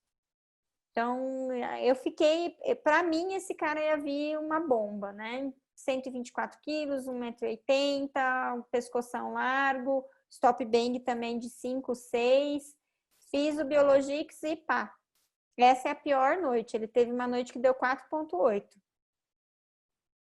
Tá? E como eu uso a versão beta, que já tem o sensor de ronco... Mas já tá para lançar, já viu também o ronco. Eu olhava aqui, assim, eu fui escutando o ronco, nem roncar alto demais ele ronca. A frequência cardíaca dele, a gente vê que ela é relativamente estável. Então, o cara não tem doença grave mesmo, gente. E aí? Será que não? Então, agora eu vou mandar ele... Ah, tá certo, o psiquiatra. Continua com o citalopram e com a amitriptilina, que essa é a luz. Vai perder peso e tá tudo certo. Será? Então, esse foi o meu laudo final dele. A gente vê que ele realmente nem roncar muito, a criatura roncava. Assim, eu falei para ele, ó, você é um abençoado, Deus está te dando uma chance, perca peso de uma vez. Sugeri para ele para a gente tirar essa amitriptilina, porque são 2 tricíclicos, mas a gente tem trabalhos mostrando que a amitriptilina faz relaxamento de musculatura e pode aumentar pelo ressecamento que ela faz da via aérea. Então, lembrem que a amitriptilina seca a boca. Isso vai aumentar a chance de ficar mais colapsável essa via aérea. A trazodona, pelo contrário, a gente tem trabalhos de uma noite só mostrando que, ok. E a trazodona, como ele tem, já pode até associar, e eu vejo um pouco o benefício que ela pode estar trazendo junto com o estalopram. O humectante nasal gel, porque ele tinha esse ressecamento da via aérea, que pode ser só pela amitriptilina. E até avaliar como ele tinha ali, voltando no exame físico, uma amídalazinha grau 3, grandinha, né? Sendo magrinho, jovem. Falei, ó, quando o teu IMC baixar para 35, a gente avalia de operar. Fechou? Então, ele é um tratamento que tá junto comigo. Não dá para soltar e acabou. Ele entendeu que ele tá aqui comigo. Se ele vier queixando que não deu, ele pode ir para o CEPAP? Claro que pode. Ah, ele pode ir para o aparelho intraoral? Com uma amígdala grau 3, eu não consigo mandar para o aparelho intraoral, porque para mim é uma coisa meio ilógica, assim. Se for para mandar para... Aí, se for para ele mexer, ele deixa que eu mexo. Mas se ele tivesse com muita queixa de ronco, como a gente viu, não é mais o medo. Então, vamos acompanhar. O cara já perdeu 24 quilos, dá uma chance, né? E vamos reavaliar. Perfeito. E quando o Biologix faz a terceira situação dos casos, agora vão vir 3 casinhos rápidos, que é quando o Biologix faz coisa que os outros não fazem. Então, aqui eu tenho um paciente ansioso, depressivo, que não conseguiu atingir eficiência do sono. Né? Vocês veem que ele é super sonolento, ele mal começou o exame, isso é um hipnograma de uma polissono tipo 1, tá, pessoal? Ele começou o exame, ele capotou no sono, tem uma dessaturação brutal, mas ele faz aquilo que a gente vê, né? Ele dormiu um pouquinho, deu aquela... Ah, ok, agora já tirou um pouco o meu desespero, meu cansaço. Ele passou acordado 5 horas no laboratório sob monitorização, que é o que eu perguntei para minha técnica, mas você não conversou com ele? Você não foi ver? Você não percebeu que ele estava acordado? Não, doutora, ele mesmo. Só que ele já tinha falado que a senhora falou para ele que se ele não conseguisse dormir tudo bem, que o que desse para registrar estava bom, e ele ficou paradinho. Então você vê assim, ficou paradinho mesmo. Olha a posição. Você imagina o que foi essa noite dessa pessoa? Que dó! Dá um dó, dá um dó. Nossa! E o diagnóstico tá na cara que ele é apneico grave. Mas eu sei o tanto que ele ventilou, eu tenho certeza, não tenho. E aí, olha que maravilha. Foi para casa, olha que bonitinho. Ele demorou, isso aqui é uma conversa.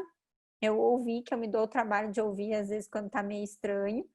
E aí ele capotou. Olha que beleza, gente. Aí eu fiz um diagnóstico certinho e consegui fazer o tratamento com segurança. Ele amou fazer as noites em casa. E nesse caso, como ele já tinha isso aqui, eu só fiz uma noite para esse caso, né? Outro paciente, que na verdade é o caso do meu pai, né? Então, quem tem paciente de doença neuromuscular, eu acho que as fisioterapeutas têm que se entregar a essa monitorização. Super. Porque é uma coisa super abstrata, a gente sabe que os laudos não são fáceis, você lê relatório de BIPAP, né, saber o que exatamente você tem que, se ele está mais hipoventilando, se ele está retendo CO2, é muito difícil fazer cálculo de volume corrente, tudo isso, ou você tem que confiar que a máquina está fazendo tudo certo e às vezes você vê o paciente brigando, fadigando na máquina quando você põe no ASV. Né? Então, para o pai foi fantástico, né? Então, aqui a gente aumentou um pouquinho a pressão de suporte dele, porque ele estava fazendo uma dessaturação. Quando que eu vou levar um paciente de ELA para um laboratório de sono para ajustar? Não leva, entendeu? Não, e vai ficar ajustando a pressão de suporte assim, meio que na louca. Então, assim, foi super interessante. A gente vê que tinha, inclusive, ronco, né? Como a gente tem os sintomas bulbares, a língua cai, faz escape da máscara. Então, o exame ajudava aqui em casa. A gente fez alguns exames só para a gente fazer o segmento. E é uma coisa que tem que entrar no dia a dia. O último casinho, aí é um paciente que eu falo que esse é o que eu preciso até ajuda, né? É o paciente que ele tem 74 anos, tá? Insuficiência coronariana, já tem 2 stents, insuficiência cardíaca, DPOC, diabético, obesinho, ali com 30. Em 2017, 2018, ele fez um exame em 2017, o cardiologista encaminhou para mim, porque as queixas eram de ronco, sono insuficiente e fadiga. Dessa polissono que ele tinha, olha só, o IAH dele anterior era de 70, apenas uma apneia central e um tempo de desaturação abaixo de 90 de 19. Começamos o uso de CPAP lá em 2018. Ele não era o que mais usava, mas ele conseguia ficar com o IAH residual no relatório de CPAP em torno de 10, 14. E eis que no final do ano passado começou a aparecer as malditas apneias centrais. Daí eu queria morrer, né? Aí vou lá, vai você, que sobe. Era a cada 15 dias. Primeiro eu lembro que eu fixei com 1 centímetro de pressão para baixo. Espera um mês e olha de novo. Piorou. Vai mais para cima. Piorou. Daí começou o samba do crioulo doido. E acabou que eu fiquei com ele estourando. E no relatório dele, eu lembro que quando deu 70 apneias centrais no relatório do CPAP, eu falei, não, agora eu preciso fazer exame. Só que isso já era em março. Como é que eu vou trazer esse paciente na pandemia para fazer em casa? Não tinha como. Né? E aí eu fiquei na dúvida, será que eu estou realmente com uma apneia central emergente cardíaca, que é uma coisa super rara, né? Aquelas coisas que depois de 10 anos trabalhando você tem que ter uns casos assim para dar emoção, né? Conseguir que esse paciente de ICC, DPOC, esse casinho, esse tadinho, está judiado, né? Nossa, mas ele é um amor. Ele até dá vontade. Eu quase convidei ele, que ele disse que ele queria. Quando eu peguei Covid, ele falava que ele queria pegar de mim. Esse é um amor, um amado. E agora ele tá parecendo Papai Noel, que deixou a barba crescer. Então, aqui só para curiosidade, né? Não é um laudo meu, né? É um paciente, olha como ele dormia mal, gente. Ele tinha 0 de estágio 3, né? Então, era um sono fragmentadaço, 80 e 95 despertares por hora. Estranha um pouco essa história dele não ter central antes. Não tem como eu dizer, eu tenho que me basear com o que eu tinha, que era isso. Né? Então, um sono horrível. O primeiro exame que falava que ele só tinha uma apneia central não era seu? Não, é esse aí. Né? É era lá esse. da clínica, mas quem laudou não fui eu. Até foi feito na mesma clínica. Na época, a gente tinha outra médica laudando também. E a gente vê que, assim, mas, basicamente o que me chama a atenção é como o sono dele era um frangalinho, né? E ele estava feliz. Aí, o que foi a alternativa? Vamos então para o Biologix já, né? E isso é ele usando o CPAP, tá? Olha que loucura. Ele fez de novo 70, mas olha que loucura isso aqui. 1% de tempo de saturação abaixo de 90. E eu olhava, isso daqui aqui tá pequenininho, mas eu abria isso para ver, porque quando a gente tem Shine Stokes, a gente consegue ver o crescendo, decrescendo até na saturação, quando você força ali a imaginação, mas dá para ver. E eu olhei isso, eu falei, caramba, a frequência não tá assim tão ruim para ele. Não. Eu olhei, quer saber? E vamos dividir essa responsa com o cardiologista. Só para complementar, né? Essa é a mesma noite, que é uma coisa que é muito bacana, né? Então, essa noite é a mesma noite. Ele tirou o CPAP, né? E olha, é a mesma noite. Então, você vê, aqui deu 70, né? E ali deu 65. Tá super compatível. Bem compatível. Tem vazamento, então, será que é o vazamento? Que é difícil, É mais muito alto para ser explicar, só vazamento. né? E aquilo que eu falo, eu já sambei com essa pressão para cima e para baixo. Já zera aqui o alívio, já zerei. Assim, sumir não some. Esse cara tá assim. E aí eu falo com ele e ele só me chama de amorzinho. Para ele, eu sou a deusa da vida dele, porque vocês estão vendo despertar aqui, gente? Ele tá super feliz, tá ele ótimo. tinha 0 de sol, de ondas lentas.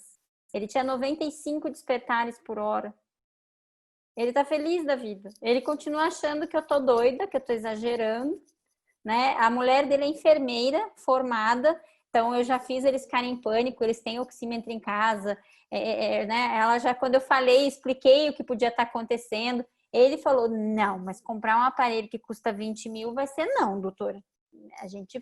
Será que você não consegue testar por alguns dias? Alguns dias não tem ninguém que teria um Auto SV para um servo, que seja, só para ver o que aconteceria?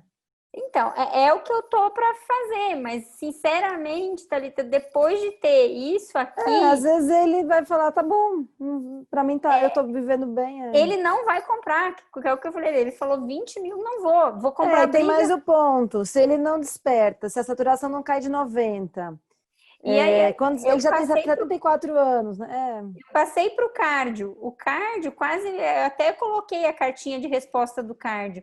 Olha como é que ele tá. A glicemia dele, a glicada tá em 5,6, era em 8. Tá tudo melhor. A vitamina D, ferritina tá baixa, peptídeo natriurético tá normal, eletrólitos tá normal. A gaso da criatura, ele continua fumando 2 maços por dia. Eu tô dando muito oxigênio para ele. É isso que eu tô fazendo de errado. Então, a gaso dele não tá ruim, né? Então a PDO2 dele tá boa até demais, né? Então talvez ele esteja precisando de CO2. Então será que a gente faz aqueles aumentar o espaço morto, né? O que eu faço aí?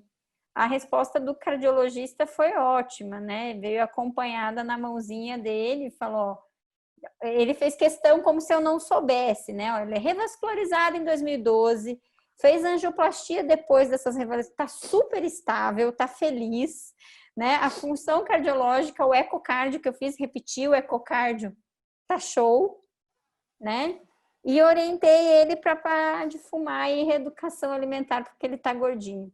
E o cardio falou, ó, segue o barco. Então, assim, esse é o caso que eu trouxe para finalizar, que esse é o que eu não sei o que fazer. A gente aprende que tem que pôr ASV. Para que se o cara não tá desaturando? Será, o que é pior aí? Fazer ele ficar com insônia de ter que brigar com o convênio para conseguir um aparelho, desembolsar 20 mil para um aposentado agora, mas ele não tem desaturação. Aí, se eu for dar valor para as quedas, eu tenho que dar valor para o micro despertar, e aí eu tenho que ouvir meu paciente. Então, que tá ótimo. Esse é o caso que eu acho que assim mostra que não é tudo preto no branco. A gente tem que estar sempre trabalhando junto, é uma equipe multidisciplinar. Talvez tentar o ASV para ele, talvez, mas se ele tá tão bem... não, mas e outra, se ele tá tão bem, entendendo todo o resto do contexto financeiro, situação social e tudo mais, não, porque se ele faz, tá bom, isso não faz diferença nenhuma para mim, me dá aí que eu testo, ok. Mas se não é o caso, realmente... E assim, a gente vai ter que entrar em guerra no convênio para arrancar esse aparelho. Não, e o convênio não vai pagar. Eu acho que um dos pontos importantes aí de ver é que você falou que você faz 3 noites ou 2 noites, e isso é ajuda. Por ser um exame muito mais barato, acessível e tudo mais, você consegue acompanhar esse paciente. Você pode fazer uma vez a cada 3 meses, se você quiser, com ele, entendeu? Exatamente. Ele já aprendeu, na verdade, ele fez 3 noites, aí eu mexi no CPAP de novo, pedi para fazer mais uma. Ele não desatura. Eu tenho 4 exames dele, ele não é que não desatura, ele tem a variação de saturação, mas ele não cai para baixo de 90. Então, assim, coisinhas para a gente encerrar aí que eu acho que a gente tem que olhar. O sensor de ronco, eu acho que ele, para mim, ajuda mesmo a verificar se o paciente está dormindo, se é ronco mesmo. O sensor de movimento, que é isso que eu perguntei até para a Thalita, quanto que a gente pode confiar, né, para ver se está mexendo ou não está. O tempo de desaturação da hemoglobina abaixo de 90, eu acho que isso, às vezes, quando você está na dúvida, se deu aquele caso em cima do muro do ODI, bate o olho ali que isso ajuda, gente.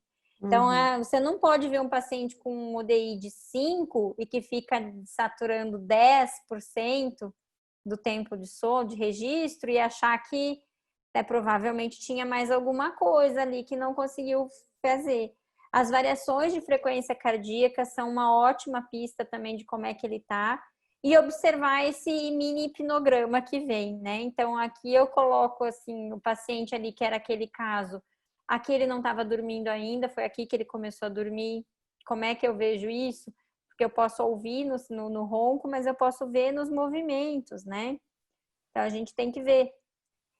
Aqui é um casinho que eu achei bonitinho, que a gente tem que saber, né? Então, isso faz diferença, às vezes, para encaminhar para o aparelho intraoral, para decidir se você vai fixar a pressão no CPAP ou não, diferenciar se é uma apneia associada ao sono REM ou não. E aí eu estava bem quando a gente começou aqui o bate-papo, eu estava perguntando para a Thalita, porque para mim isso daqui é associado ao REM, né? A gente tem no intervalo a cada Tá bem 90, ele tem a queda, aumento da variabilidade de frequência típica do REM. Só a única coisa que não bateu é bem quando ele entra nesse aqui, ele tem movimentação. Que daí eu fiquei meio assim, mas isso a gente também está começando. Eu acho que a Biologix também é um sensor novo e conforme essas dúvidas vão surgindo, vai todo mundo aprendendo. Tem alguns pontos aí, até porque eu acho que bem no comecinho tinha gente que não estava também, quando a gente estava conversando ainda, o sensor tem um sensor de movimento, né? É um actígrafo. E aí já me perguntaram, então eu vou fazer actigrafia? Não, ele não é um actígrafo padrão que vai gerar um relatório padrão de actigrafia. O que a gente tem aqui é uma informação a mais para te ajudar a entender um pouquinho da noite desse paciente. Mas é um sensor que fica no dedo, diferente da maioria dos actígrafos que são um reloginho, que pega uma superfície maior e que você tende a ficar também... Uma coisa é você mexer assim e você balançar o dedo, né? Que tem uns movimentos mais bruscos também, ou conseguir pegar o tônus melhor e tal. Eu não sei, de repente, esse paciente aqui, isso também são suposições, tá? Tô olhando aqui, tô supondo. Ele ronca pra caramba, né? Tá mostrando. De repente, depende de onde ele tá com a mão, o próprio movimento do ronco pode fazer com que se ele tá com a mão no travesseiro, por exemplo, encostado, e só aquele movimento de ronco pode estar vibrando. Isso aí tem que pensar. No meu exame, na época que eu fiz, o meu deu 0,0 de saturação. Eu estava até mais magra, eu estava amamentando, estava com minha bebê acho que tinha uns 6 meses, quando eu estava entrando na Biologix, saindo da minha licença de maternidade e eu já entrei na Biologix, né? Então, assim, eu estava no meu momento mais magrinha, 0,0, e eu tive que parar para amamentar.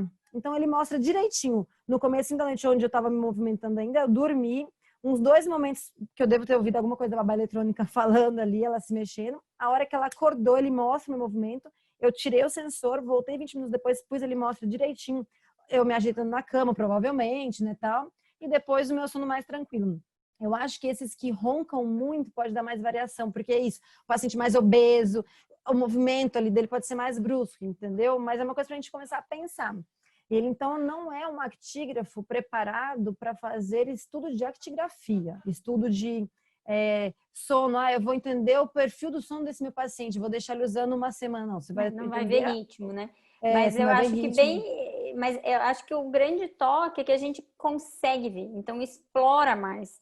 Gasta para isso que ele está aí. É para isso que está aí. E assim, eu acho que é igual a polissono, você não chega no laudo, você não chega lá, o doutor Pedro Gente é maravilhoso, um gênio.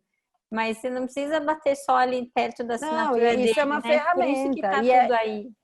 Então, antes de criticar, dizer que não dá para usar uma polissono tipo 4 no lugar de todos aqueles dados cheios de fio, talvez dê para usar melhor ainda. Acabamos de ver várias situações onde esse entra muito melhor do que o outro. E o que a gente vai colocar agora em breve, nos próximos meses que vai entrar, é um outro sensor, que eu até já comentei em outros webinars, que vai ser colado, é um sensor pequenininho, mas que vai colar no peitoral, né, do paciente. Então, ele vai ver posição, frequência respiratória e temperatura. Temperatura até por causa da Covid agora, e aí a gente fez o monitoramento de Covid, então já conseguimos colocar um sensor de temperatura. Mas o ponto é que juntando esses dados, aí você vai ter mais informação ainda, você consegue entender, porque às vezes, até se ele está de pé, se ele realmente estava se movimentando, está de pé, ou está sentado na cama e tal, você vai conseguir ver frequência respiratória. Então a gente não tem essa certeza ainda, mas ó, o próximo trabalho que a gente vai fazer é começar a trabalhar no algoritmo que talvez a gente consiga diferenciar a apneia obstrutiva da central pela frequência respiratória também, entendeu? Pelo movimento ali. Na verdade, isso a gente não sabe ainda, mas é uma expectativa nossa conseguir, pelo menos, talvez a gente não tenha a mesma sensibilidade, assertividade, mas a gente consiga te dar muito mais informação. Isso é uma expectativa nossa. Bom, e aí, então assim, aí trabalhando nesse conjunto, aí quando você falou das fisioterapeutas, a gente já veio, eu sou físio, então eu puxo muita sardinha para as físio, eu tenho trazido muita físio. A gente já fez o webinar falando do paciente com CPAP, DPOC, de oxigênio e tudo mais, porque eu falava, gente, quando eu entrei, eu falava, gente, não é possível que a fisioterapia não está usando Agora isso. eu vejo assim, neuromuscular, e isso assim, eu falo nada como a pele. Doença neuromuscular, gente, e quando vocês tiverem esse sensor que é menorzinho, uma criança com AME, cara, não é fácil, são pacientes que estão marginalizados do laboratório. Então, a gente vai começar com doença hoje neuromuscular, com paralisia cerebral, são pacientes super difíceis, a gente marginaliza não botando esse tipo de acesso. Então, tem que abrir. E realmente é a físio que entra. As famílias, às vezes, nem não são educadas. O neurologista, nós, né, não lembramos que eles vão ter apneia do sono e que talvez eles tenham problemas por isso. Então, tem muito espaço, né? Então, a gente vai, quando a gente vai abrindo a cabeça, e é isso que eu vi, assim, as boas coisas do Covid, né? Aí, quando eu vou, assim, vamos indo, eu ainda tenho muitas dúvidas, né? Então, conhecer esses detalhes de marcação, que é o que a gente já bateu o papo, eu tenho dúvida. Tinha uma época que eu tava, vamos fazer só uma noite. Daí eu comecei a rever e eu acho que não, eu gosto da ideia das 3 noites. Mas aí eu preciso ter um modelo de trabalho igual a biologia que está fazendo, que eu consiga pagar uma mensalidade então tudo faz diferença. É quando você começa a viver. Será que eu vou continuar com a mesma triagem pós-Covid? Talvez não a mesma, mas eu não sei se eu vou pegar os pacientes. Por exemplo, eu acho que um paciente com insuficiência cardíaca, eu não vou mais por 2 meses lá atrás na fila. Por mais que seja, não, mas você acabou de mostrar, Carol, que em 2017 o guideline da Academia Americana era se tiver insuficiência cardíaca, você fazer ele ficar. Mas se eu já puder triar ele e colocar numa pressão fixa, para que eu vou atrasar 2, 3 meses de quem já é grave? Então, eu acho que vocês vão operar, por exemplo, você que está numa clínica grande de otorrino, que fazem qualquer tipo de cirurgia, para fazer um acompanhamento pós. Às vezes não vai precisar fazer uma polissonografia de novo para ver como é que ele ficou pós-cirurgia. Exato. Já que o problema era respiratório. Você sabe que é respiratório. Eu já sei o que eu quero. E geralmente eu já tenho antes. Então, a gente vê a refinar a triagem, essa questão realmente das comorbidades. Sim, eu não vejo essa necessidade, como eu já vi em algumas apresentações e o pessoal discutindo, que se deu o IDO abaixo de 15, daí você vai para polissono tipo 1, tipo 2. Eu discordo um pouco, porque eu acho que aí entra você valorizar o paciente. Se você tem um paciente que tem uma clínica que ele precisa de tratamento, não interessa que ele dê o leve. Trate com o que você puder. Então, esse paradigma de que eu não ponho CPAP em quem não tem IH maior do que 15, para com isso, gente. Depende de paciente. Se você tiver 1000 opções, você tem uma fono maravilhosa. E essa fono vai conseguir trabalhar essa língua. E esse paciente é o paciente que vai aderir ao tratamento, tenta. Até se eu tenho índice de apneia e saturação pequenos, esse é o paciente que eu posso falar, a gente tem um leque. Mas você vai voltar daqui 2 meses depois da fono, se você tiver parado de fazer a fono, a gente vai por um CPAP. Você vai para o dentista, mas se você estiver deixando na gaveta, tua mulher vai vir junto na consulta para me contar. Então, e eu acho que é assim, né? E aí a gente tem as discussões eternas, que essa eu acho que extrapola a tecnologia, né? A gente vê a marcação de oximetria, a variação de oximetria é igual à variação de fluxo. A gente não tem essa determinação. Até na polissono tipo 3, a gente tem polissono tipo 3, o tipo 4, desculpa, que é só o fluxo no lugar de ser o outro. E tá usando o rolê aí no mundo. E a gente não tem estudo que eu saiba. Eu procurei e não achei um estudo mostrando, usando entre esses dois, quem que é o melhor, o fluxo ou oximetria. Não, e eu acho que eu já trabalhei com só de fluxo, né? Muitos anos atrás. A Philips já trouxe para o Brasil, muitos anos atrás. E, na verdade, estava sendo descontinuado. Eu acho que mesmo para quem está indo para Parkinson tipo 4, já estão vendo que a avaliação da oximetria ela é muito mais objetiva. E te Muito mostra a menos consequência. variáveis, né? E assim, o que você quer saber é a consequência. É se ele está saturado ou não está. Porque às vezes ele pode ter tido um IH, sabe, de 30, mas daí você não sabe Os como é que HERAs, foi. né? Que resultado Aqui é foi disso? valorizar um pouco de HERA, talvez. E Porque a gente o só otorrino fluxo pega um nariz ruim e vai fazer aquele exame e ver o que dá. vai dar péssimo, você vai ficar desesperado. Só que assim, e só o fluxo dele, você não tá sabendo o que ele faz com isso depois, tá bom? Mas qual foi a consequência disso, né? Você usa como triagem só. Quando você vê a oximetria, você consegue fechar um diagnóstico. Se você já coloca a sua clínica junto, você fala, não, peraí, eu E é o consigo que eu fechar falo, um a diagnóstico. frequência cardíaca me ajuda, gente. Quando eu vejo variabilidade de frequência cardíaca, eu me preocupo mais ou menos com um caso. Ah, e você me lembrou um negócio, você me mostrou, e eu ia falar isso. Esses dias me passou uma fisioterapeuta, me passou um exame e falou, me ajuda a ver isso aqui. Me passou uns 2, 3 biologics. Resumindo, o caso era o seguinte, a frequência cardíaca dele estava péssima, era uma zona, variando muito. Ele nem tinha vindo de um cardio, de repente ela falou, o que eu faço com isso? Qual que é a frequência cardíaca normal? Eu falei, não, daí eu também não sou eu que vou te falar, eu não sei exatamente ver isso, mas o ponto é, ela falou, não, mas ele tá com CPAP, mas eu olhei, eu falei, tá bom, ele não tá com IDO alto, o IDO dele tava lá, sei lá, 5, tava baixo. Só que ele estava saturando muito baixo, ele estava com uma hipoxemia constante, ele estava com 89, 88 de média de saturação. Eu falei, olha, eu olhando isso aqui, primeiro que ele tá hipoventilando, mesmo que o CPAP ele tá hipoventilando. O coração dele deve estar sofrendo pra caramba com isso. Isso aqui, eu tô achando que a frequência cardíaca dele variando deve ser em decorrência da hipoxemia constante que ele tá. Então, eu Isso acho... lembrar que a gente também, em variação de frequência cardíaca, você pode estar na frente de fibrilação atrial. Não, É aí eu nem entrei nesse super. mérito, exatamente, eu nem Então, entrei assim, nesse quanto mérito. mais você. Eu acho que eu estou aprendendo, né? Realmente, eu comecei a rodar pra caramba Biologics, eu tinha um sensor, agora eu estou com 2 sensores. E a gente, como eu rodo 3 noites, então eu estou tendo meu N, eu estou calminha, porque eu quero aprender mais.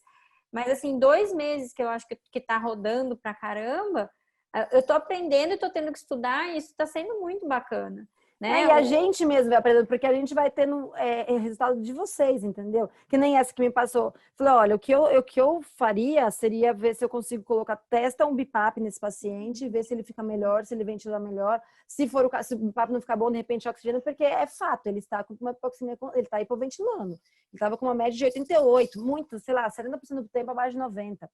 Então, assim, isso já tá ruim, só por aí já tá errado. Só que o resultado do CPAP tava bom, porque tava abrindo a via aérea.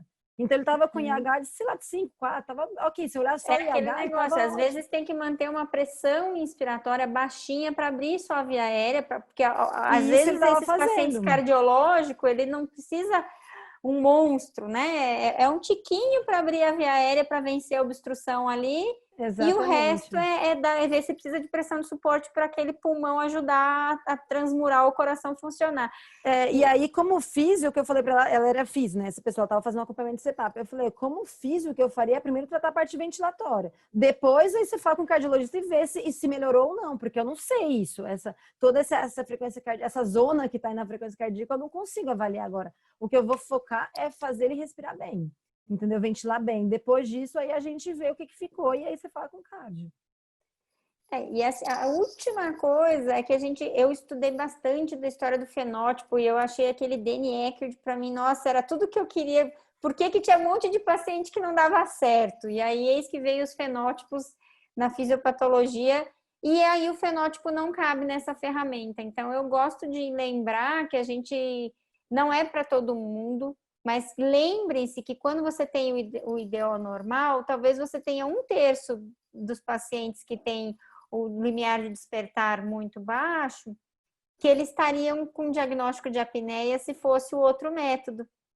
Então, tem que ter esse feeling, né? Tem que a coisa tá amadurecendo. Esse artigo do DNE que é lá de faz 4 anos aí, né? Acho que do 2017 o primeiro, daí depois de 2018 que ficou. E, enfim, gente, acho que era por aí.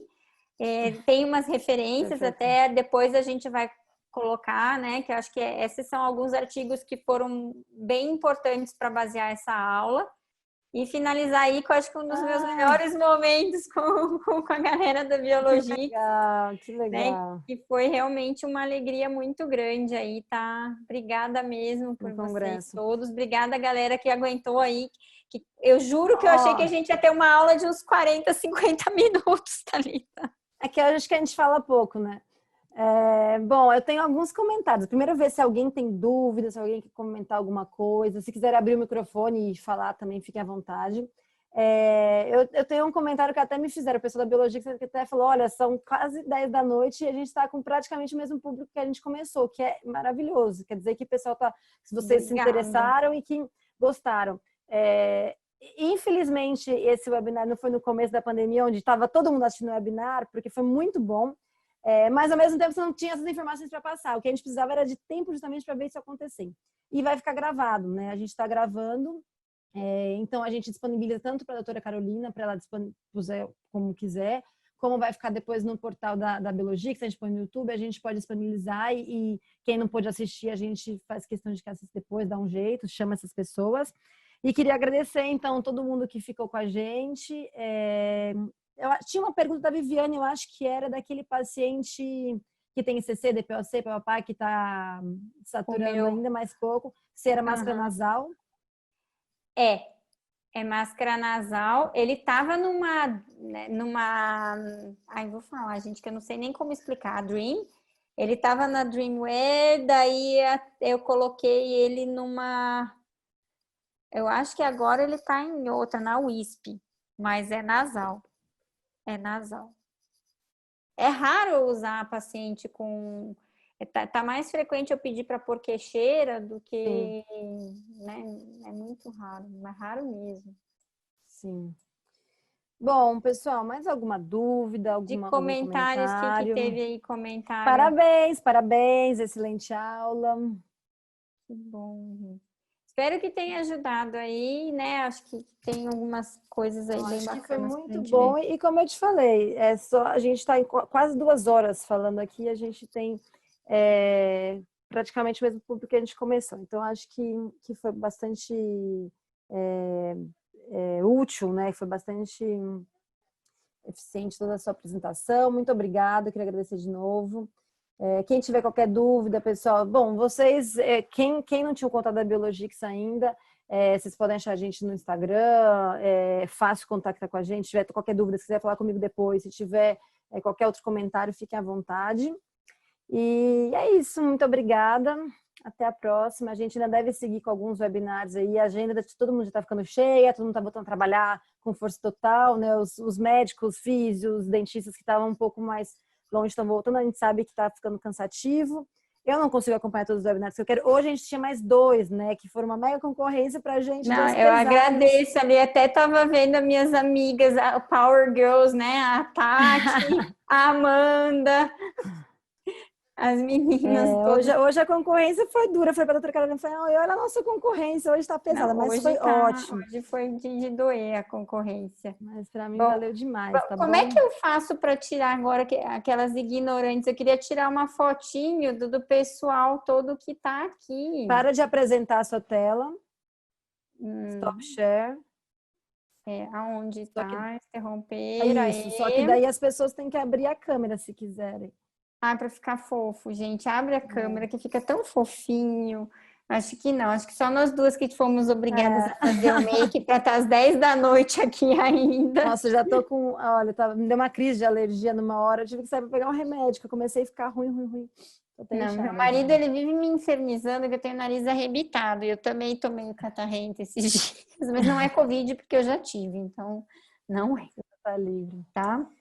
Deixa eu dar um printzão aqui de tela. Gente, muito, muito obrigada por aguentar. E olha, quem tiver dúvida, tem ali, eu coloquei, né? O @médica do sono, que é o meu Instagram.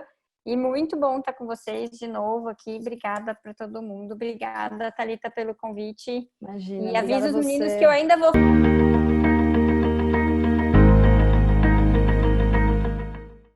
Obrigada, pessoal. Até a próxima. Boa noite, gente. Beijo, boa noite. Tchau, tchau. Tchau, tchau.